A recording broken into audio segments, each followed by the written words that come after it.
If you were to ask me, Courtney, what is the one thing that helped you get through after losing Sam? I could look back and think of so many things that have helped me along the way. But if I had to narrow it down to one thing, what would it be? That's what I want to tell you today, and how you can take this and apply it to your own grief journey to help you get through. I pray this episode blesses you. Welcome to Unlocking Joy After Grief. My name's Courtney, wife, mama of 6 kiddos, one in heaven waiting for us, and that's why I'm here. In 2017, we lost our 4-year-old son, Sam, and it's my joy to share with you everything this journey has taught me. So if you're ready for biblical encouragement, first-hand lessons, and support from a fellow grieving mama, then let's lace up our shoes and begin walking this road together. When I thought of the idea for this episode, it didn't really take me long to decide what that one thing is, because it's so evident in my life. Like, I know the reason why I've made it through. And you probably already know what I'm going to say. And I don't want you to tune me out if I say this and you're like, I knew that's what she was going to say. Because I am going to give you some ways that you can apply this to your grief journey to help you as you're walking through. So the one thing that helped me make it through, and I know you're not going to be surprised, and it's Jesus. He is the only way that we are able to make it through. And I know that you feel that too. I've talked with the other mamas in my Facebook group. We all agree.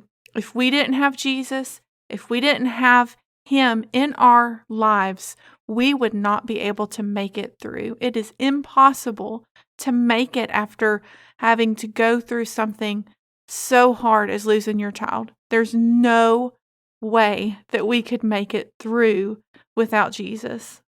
But I want to take it a step further, because Jesus is the reason that we're able to make it through. He's the one that heals our heart, gives us strength to help us get through. But I found that now, looking back, the thing that helped me make it through was the knowledge of who Jesus was to me, who He was in my life. And those characteristics of who Jesus is what helped me make it through.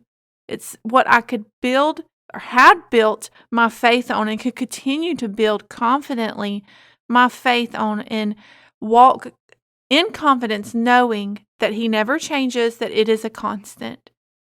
So how can this help you in your grief journey? You're like, Courtney, I know Jesus is the way we make it through.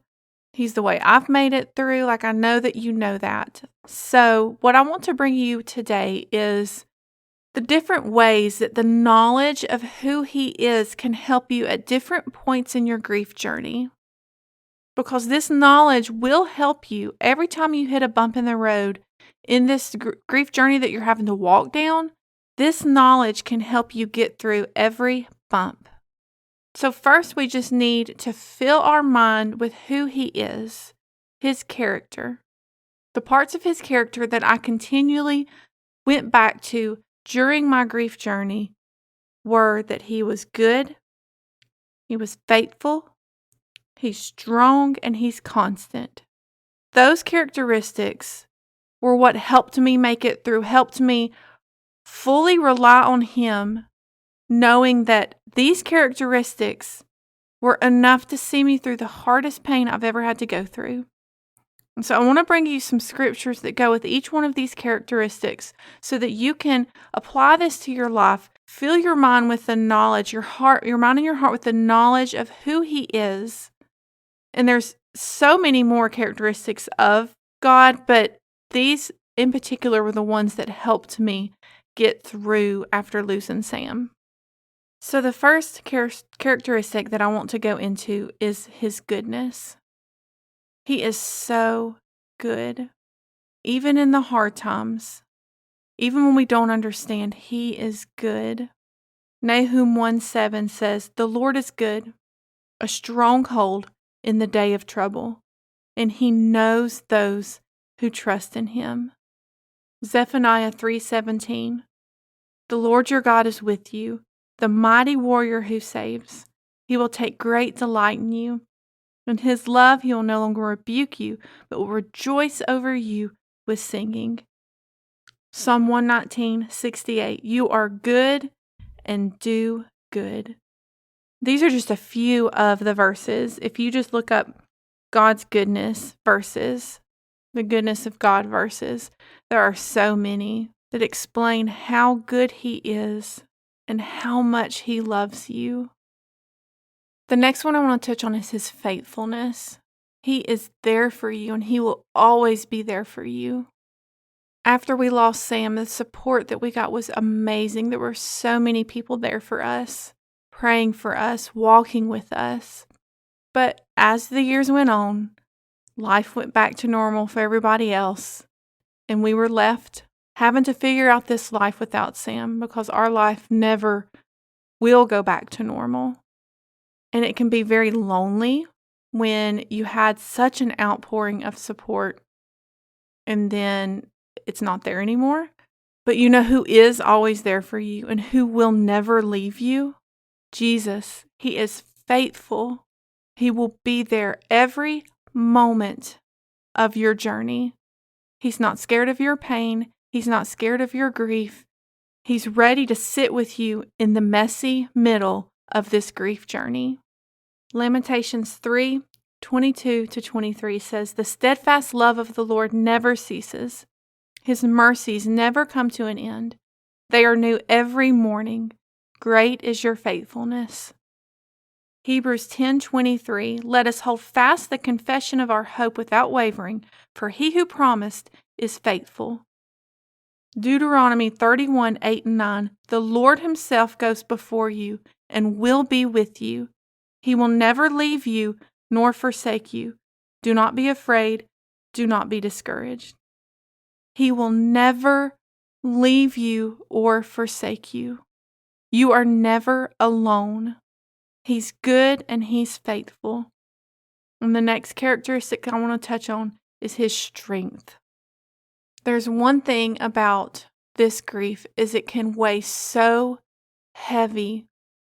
Anytime I felt it, it was always on my chest. It would just push down on me and be so heavy. That grief and that sadness when it would hit, that's where it would weigh on me, is right there on my chest. And it would be too much. But the thing about God is he's strong enough to lift that heaviness off of you. And his strength never ends. Matthew 11:28-30. Come to me, all you who labor and are heavy laden, and I will give you rest. Take my yoke upon you and learn from me, for I am gentle and lowly in heart, and you will find rest for your souls. For my yoke is easy and my burden is light. Isaiah 40:11. He tends his flock like a shepherd. He gathers the lambs in his arms and carries them close to his heart. Isaiah 46:4. Even to your old age and gray hairs, I am he who will sustain you. I have made you and I will carry you. How amazing is that promise? Even to your old age, because you know how long we're going to have to walk with this grief? To our old age. And that can seem so long thinking about it from where we're at now. But I want you to have hope, because the same strength that God has right now, if you're in the beginning of your grief journey, if you're in the middle of it, wherever you are, that strength that has helped you get through to this point will still be there in your old age and your gray hairs. He will still be there carrying you. His strength never ends. His faithfulness never ends. His goodness never ends. These are things that we can build our faith and our life on confidently, because we know he will be there to carry us. So when a wave of grief hits you, the characteristics that you can cling to and fall back on is that he's good, he's faithful, and he's strong enough to carry you. He goes before you. When that wave of grief hits, He'll be there every single time. And that's how you're going to make it through, is by falling back on Him and His strength that is constant and never changing. When despair starts setting in your mind, thinking of all the years you have left to live without your child can be so debilitating. How in the world are we going to be able to make it through?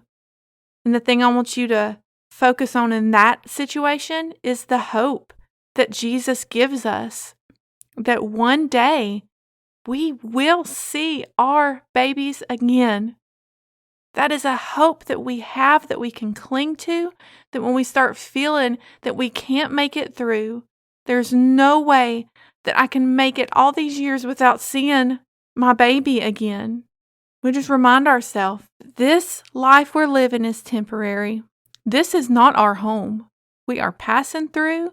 Our home is in heaven with Jesus and our babies and everyone who has gone on before us. That is our home. And that's the hope that we cling to. 1 Thessalonians 4:14 says, we don't grieve as those who have no hope. We grieve differently than those who don't have the hope that Jesus brings.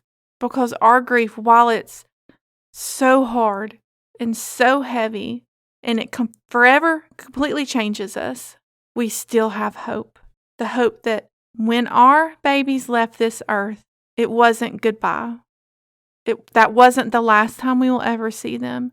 While it's so hard making it through this earth without them here, and we miss them with every beat of our heart, we will see them again. So if you're feeling that despair of thinking of the rest of your life without your baby, I want you to remind yourself of the hope that Jesus brings, that we will see them again. And when we do, it will be forever. In your grief journey, another thing that might hit you is why? Why did this have to happen? Why did it have to turn out this way? Why couldn't you have healed him? Why couldn't you have caused it to turn out another way? I wish I could answer that question for you, but I just have a feeling there's lots of questions that we're going to have that aren't going to be answered on this side of heaven. And that's when we have to fall back on who we know God is, His character. He's good, right? He's good. He's faithful. And He gives us a promise because He knew. It says, in this world you will have troubles, but take heart, I have overcome the world. But He knew that in this world, we're going to go through things that we're not going to understand. It says, when you pass through the waters, I will be with you. Not if, when. So He knew this life is going to be hard. John 13:7, Jesus replied, you don't understand now what I'm doing, but someday you will. And I know that's not really an answer we want. We want to know exactly why, but that is a promise that we can cling to. I may not understand now, but one day I will. And you know who will be with you every moment until you understand why? Jesus. He'll be there holding you every time you cry out to Him. Why? Why did it have to be this way? He understands, and He's there to comfort you every time you have those questions. And that is a promise, my friends. We will know one day the answer to that question. We all want to know why. Why did it happen? One day we'll know. And that's a promise that we can have, that we can cling to. When that why starts weighing in on your heart and your mind, just remind yourself, one day I will know. And until that day, Jesus, you'll be with me. And finally, another thing that Jesus will do for you, a promise that you can cling to. He will give you a new joy for life. And I know it seems impossible, especially if you're in the early parts of your grief journey, that you will ever feel anything but pain and sadness. But I'm here to tell you, if you keep walking with Jesus, He will continue to pour healing into your heart. It will never be whole again. Like I've said before, in order to have a whole heart, I would have to have Sam here. Since He's not here, my heart will always have a piece missing. It will never be fully whole again. But Jesus can heal your heart enough to where you can feel joy again. It will look different. It will feel different than it did before. Our whole lives are different now. It'll never be like it was before. But you will be able to have a measure of joy in life again. Psalm 35. Weeping may last for a night, but joy comes in the morning. And this is a quote. It's not a Bible verse, but it was one that I held on to in my grief journey, especially in the early part. Even the darkest night will end and the sun will rise. When you're going through all the sadness, all the pain, the shattered heart, it can feel so dark. Like you will never have joy again.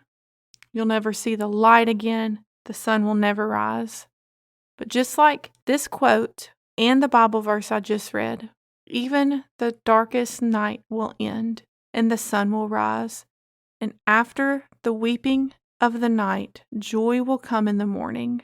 And like I said, the joy looks and feels different, and it will more than likely be tinged with sadness, because that is a note that we have to carry, is that sad note throughout our lives because our kids aren't here.